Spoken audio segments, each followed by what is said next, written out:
prototypes of fairy tale heroes. Pinocchio. As you recall, Pinocchio was written by Alexei Tolstoy, and the story of his wooden counterpart Pinocchio was invented by Carlo Collodi. But if ours, a Russian curly boy, did not exist in reality, then his overseas brother was a very real person. Well, or almost. God was born in 1790, a boy by the name of Sanchez.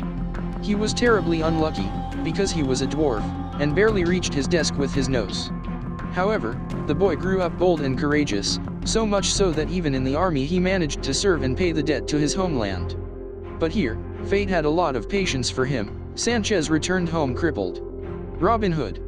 A national hero and a brave guy with a bow at the ready, protecting the interests of the poor, was a famous character in English ballads.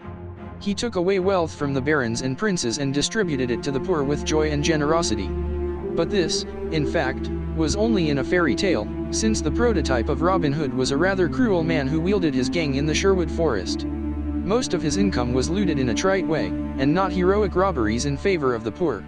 Among other things, he was not a bit interested in women, who kept him warm on warm winter nights and embraced in a fit of passion. History is silent, but Robin Hood's literary love, Marilyn, he certainly did not dream of at night. Yes, and she was in reality not a princess of noble blood, but an ordinary shepherd. Snow White. The prototype of a beautiful girl with white skin and surprisingly expressive eyes was a real girl who was born in 1553. Her wife gave birth to the German Count Philip, and they named the girl Margaret. The baby's mother died during childbirth, and the father, as is customary in the royal families, did not grieve for a long time, but decided to remarry. The Count did not know how to choose women, since her stepmother turned out to be so angry and bad woman that she poisoned her stepdaughter with cicuta infusion. Even the red apple is jammed in bulk, vixen. For her crime, by the way, the woman was convicted, sent to prison and died there after a short time. And deserved.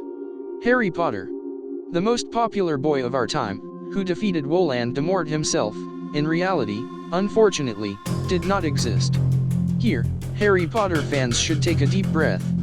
But the image of the wizard was not taken from the air. Joan Rowling took a good half for his creation from her friend, whose name was Jan Potter. It was with him that she, when she was little, drove the black magician through the fields and forests, and the boy barely kept up with his girlfriend, adjusting his round glasses that were moving down his nose.